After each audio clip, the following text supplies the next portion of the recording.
Archimedes principal में आएगा state and prove Archimedes principal. सबसे पहले आपने एक कंटेनर बनाना है। इस कंटेनर में एक तैरती हुई या डूबी हुई जैसी भी एक बॉडी दिखानी है।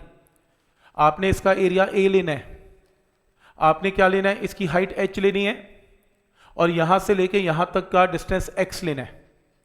मैं पूछूंगा यहां का प्रेशर कितना है P1, यहां का प्रेशर कितना है P2, यहां का लिक्विड का प्रेशर क्या है x रो जी, यहां का लिक्विड का प्रेशर क्या है x प्लस h रो जी, क्योंकि ये लिक्विड की सरफेस है x नीचे है और ये लिक्विड की सरफेस है x प्लस h नीचे है।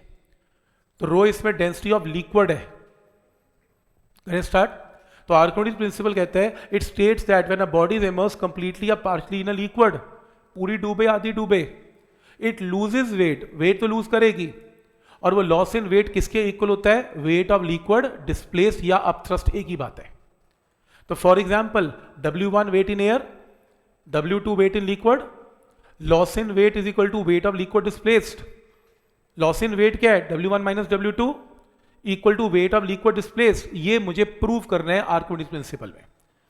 तो प्रूफ में क्या करना है, सबसे पहले ऊपर वाले पॉइंट पे प्रेशर P1 क्या होगा, x रो जी, और फोर्स क्या होगी, पहले P1 निकालते हैं x रो जी, और नीचे वाले पॉइंट पे प्रेशर क्या होगा, x प्लस h रो जी। P1 P2 आ गया। इस प्रेशर को एरिया से मल्टीप्लाई करेंगे तो फोर्स आएगी, तो इसको a से मल्टीप्लाई करें तो फोर्स आ गई, इसको a से मल्टीप्लाई करें तो यहां की नीचे की फोर्स आ गई। और आप देख सकते हो नीचे की फोर्स ऊपर की फोर्स से बड़ी है, F2 की वैल्यू F1 से बड़ी है। कितनी बड़ी है, नेट फोर्स क्या है ऊपर, नेट अपवर्ड फोर्स है F2 माइनस F1, इसी को क्या बोलते हैं, अपथ्रस्ट। तो अपथ्रस्ट क्या आएगा, F2 माइनस F1, F2 की जगह पूरी की पूरी वैल्यू, F1 की जगह ये पूरी की पूरी वैल्यू, दोनों वैल्यूज पुट करके दोनों को माइनस कर दें, माइनस करके दो टर्म्स कैंसिल होंगी x वाली, तो ये टर्म आएगी। इस टर्म में a इंटू एच क्या है, एरिया इंटू हाइट क्या है, वॉल्यूम ऑफ बॉडी।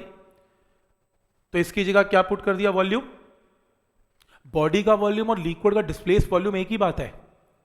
और ये किसकी डेंसिटी है, लिक्विड की बॉडी, लिक्विड की बॉडी, लिक्विड कैसे पता लगा, क्योंकि एक मैंने गिवन है और दूसरा ना देता तो, अच्छा एक मैं अपथ्रस्ट निकाल रहा हूं, ओके सही है, अपथ्रस्ट में डेंसिटी ऑफ लिक्विड है, और तीसरा प्रेशर x रो जी जो होता है, तो लिक्विड का प्रेशर का फॉर्मूला सॉलिड का थोड़ी ना है। तो x रो जी या h रो जी जब लगता है उसमें डेंसिटी हमेशा किसकी यूज करते हैं, लिक्विड की, तो ये लिक्विड की ही डेंसिटी है। तो ये volume of liquid displaced, density of liquid into g, इसी का नाम है वेट ऑफ लिक्विड डिस्प्लेस्ड, क्योंकि डेंसिटी लिक्विड की तो वेट भी लिक्विड का। प्रूव हो गया कि वेट ऑफ लिक्विड डिस्प्लेस्ड और अपथ्रस्ट एक ही बात है, जो शॉर्टकट नोट मैंने आपको एक लाइन में पहले लिखवा दिया था। यही आर्किमिडीज कि अपथ्रस्ट किसके इक्वल प्रूव हो गया, वेट ऑफ लिक्विड डिस्प्लेस्ड। तो सोचो अगर आपके पास एक बॉडी है जिसका वेट W1 है और इसके ऊपर अपथ्रस्ट एक्ट हुआ, तो नेट वेट कितना आ गया, W2। ऐसे हुआ तभी W2 आया, क्योंकि W1 में से अपथ्रस्ट माइनस हुआ तभी W2। तो यहां से W1 माइनस W2 क्या आएगा, अपथ्रस्ट।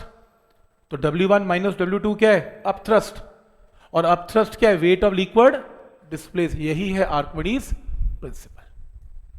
क्लियर है यहां तक, कैसे इसको प्रूव करना है।